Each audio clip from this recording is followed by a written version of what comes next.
Olá pessoal, tudo bem? Mais um dia então de estágio, professor Sérgio aqui com vocês, tá? A gente vai falar hoje sobre uma doença que, como todas as doenças que eu falo, é algo também bastante comum aí no nosso meio, né, da área da saúde, tá? A gente vai falar um pouquinho hoje, pessoal, sobre a raiva humana, tá? Nossa, professor, mas o que que é a raiva humana? A raiva humana, pessoal, nada mais é do que uma doença crônica, né, que é transmitido através da saliva de um animal contaminado. Nossa, professor, mas como assim da saliva do animal contaminado? Por isso, pessoal, que existe aí a história de que quando um cachorro louco morde a gente acaba sendo contaminado pela raiva, né? Antigamente, pessoal, a raiva ela fazia com que as pessoas eles tivessem uma sentença de morte. Uma pessoa contaminada pela raiva antigamente, antes da vacina, era ele em 100% dos casos ia a óbito, tá? Por quê? Porque, pessoal, assim, a raiva, ela começava a penetrar no organismo do paciente até chegar na região do cérebro, causando uma grande infecção cerebral, né? Fazendo com que esse paciente começasse a desenvolver, então, crises, né, de hidrofobia, por exemplo, que é pessoas que têm aversão à água, né? Ele não consegue tomar água de jeito nenhum. E também, pessoal, crises psicóticas mesmo. Você vai olhar uma pessoa com um quadro de raiva, ele vai estar salivando bastante, falando coisas que não tem nada a ver, porque ele teve ali uma infecção cerebral e teve essa deficiência, então, né?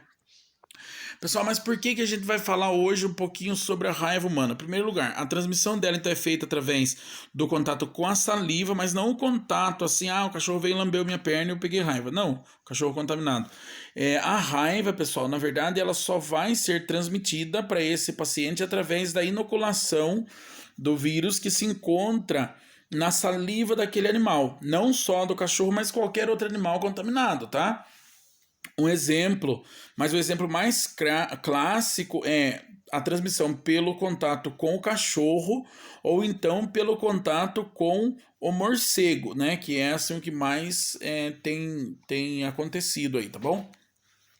Pessoal, então assim, o paciente ele tem ali uma ferida aberta e o cachorro veio e lambeu aquele local e o cachorro ele estava contaminado pela raiva. Essa pessoa, ele pode ser contaminado, tá? Ou então o cachorro veio e mordeu, ou outro animal veio e mordeu o paciente, né? Mordeu a pessoa, fazendo com que existisse uma lesão na pele dessa pessoa e ali a saliva daquele cachorro contaminado com o vírus da raiva teve contato então com o sangue do paciente e fez com que ele desenvolvesse a raiva, tá?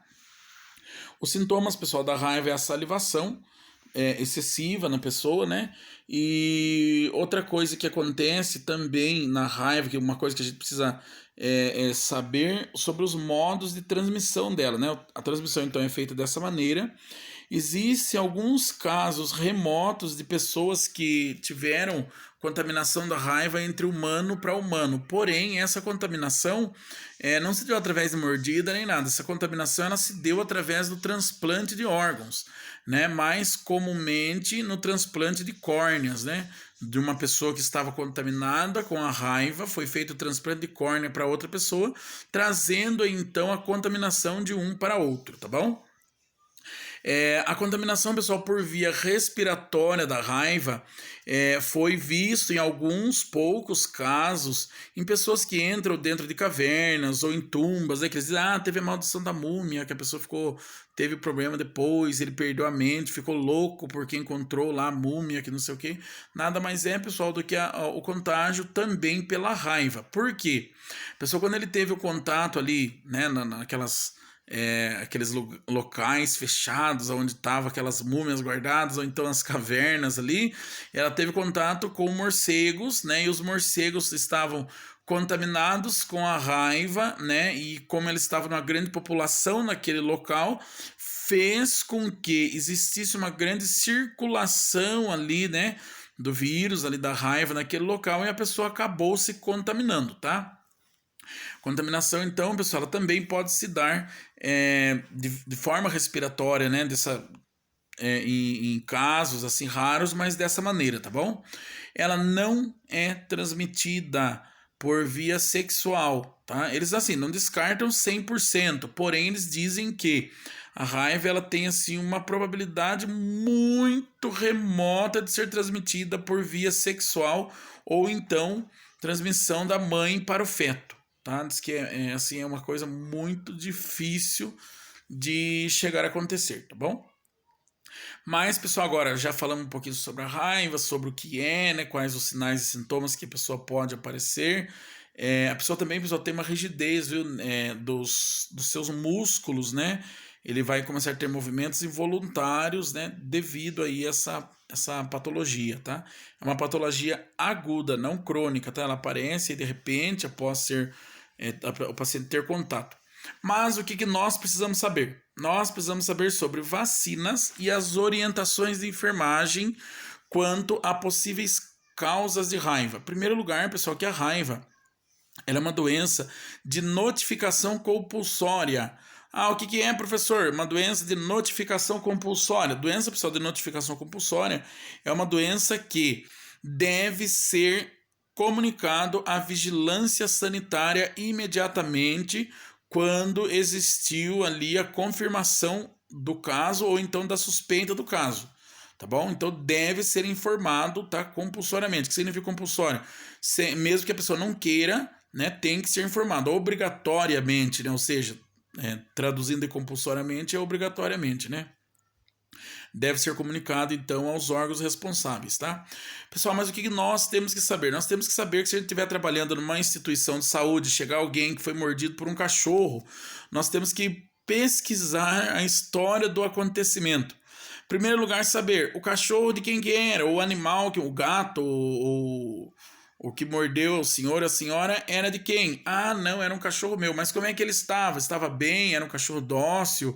Ou ele teve um quadro de agressividade de repente, ou já é mesmo um animal agressivo? Ah, não, era um cachorro super dócil e de repente parece que ele modificou e ficou bravo e começou a querer me morder e aconteceu que acabou mordendo, mesmo, ou um gato ou qualquer coisa, tá? Nesse caso, o paciente ele deve ser vacinado contra a raiva imediatamente, tá bom? A administração, pessoal, da vacina da raiva é feita por via intramuscular no músculo deltoide, tá bom? Não esqueçam disso. Também, pessoal, a pessoa vai ser vacinada no caso da pessoa falar assim: ah, não, então, o cachorro que me mordeu eu não conheço, estava passando na rua e é um cachorro que veio assim do nada e acabou me mordendo. Essa pessoa também deve ser vacinada. Por quê? Porque a pessoa não vai conseguir observar o comportamento desse animal por alguns dias, né? Já no caso de um cachorro que ele só teve lá, ele estava brigando com o outro, eu fui fazer a separação da briga e ele acabou me mordendo, mas é o cachorro do meu vizinho, é um cachorro meu mesmo, né, que aconteceu isso, mas o cachorro parece que não tem nenhuma aparência de estar com a doença da raiva. Tá?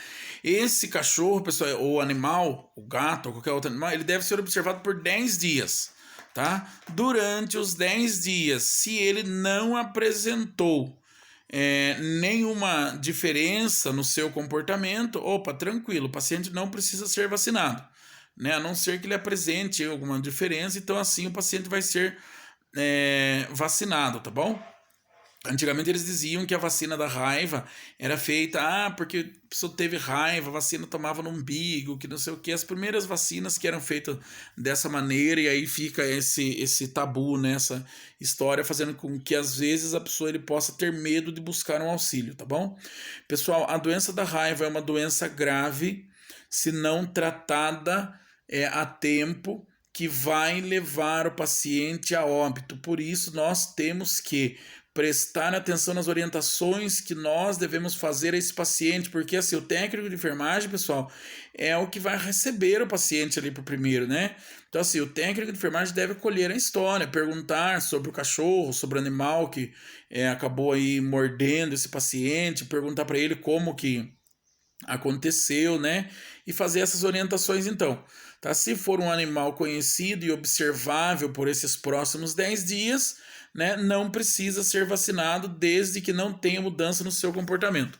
Agora, se for um animal, mesmo que seja um animal conhecido, mas que mudou de repente o seu comportamento, apresentou salivação excessiva, opa, esse animal ele deve ser né, observado também, né, e se apresentar sinais e sintomas maiores do quadro da raiva, esse animal ele vai evoluir a óbito e os profissionais da vigilância aí vai acabar fazendo a coleta da cabeça desse animal, tanto cachorro, como gato, como morcego, como boi, cavalo, vaca, o que for preciso, vai fazer a coleta, então, da cabeça desse animal para ser enviado para ver aí se esse animal ele tinha a raiva mesmo ou não, tá bom? Pessoal, eu creio que as nossas orientações de enfermagem devem ser bastante claras para o paciente, explicar para ele que ele não deve ter medo, né, e que ele vai ser vacinado se ele não conhecer, então o animal não saber se, não conseguir acompanhar o animal aí nesses próximos 10 dias, tá? Ou então se o animal apresentar algum quadro de agressividade após esses dias, né, quadro de salivação excessiva, então aí esse animal deve ser, né, continuamente observado e o paciente também vacinado contra a raiva, tá bom? Eu vou passar para vocês, pessoal, um link de uma criança que estava com a doença da raiva. É assim, é um vídeo até triste da gente ver, tá? Mas que vocês devem observar para ter conhecimento mais ou menos como que esta patologia, como que a patologia ela age no paciente e por que o nome raiva. Tá? Porque o paciente ele fica completamente agressivo, sem noção do que está acontecendo, como se fosse um paciente que estivesse em crises psiquiátricas, tá bom? Creio, pessoal, então que a nossa aula de hoje, nosso estágio de hoje seja sobre isso, né? Faça um relatório, coloque no relatório aí que foi recebido orientações sobre a raiva, sobre a vacinação da raiva, como deve ser feita a vacinação, né? E como deve ser feitas as orientações para pacientes, né? Que acabaram sendo mordidos aí por algum animal e que tenha suspeita de raiva ou não, tá bom? Pessoal, tenha uma boa tarde, até amanhã.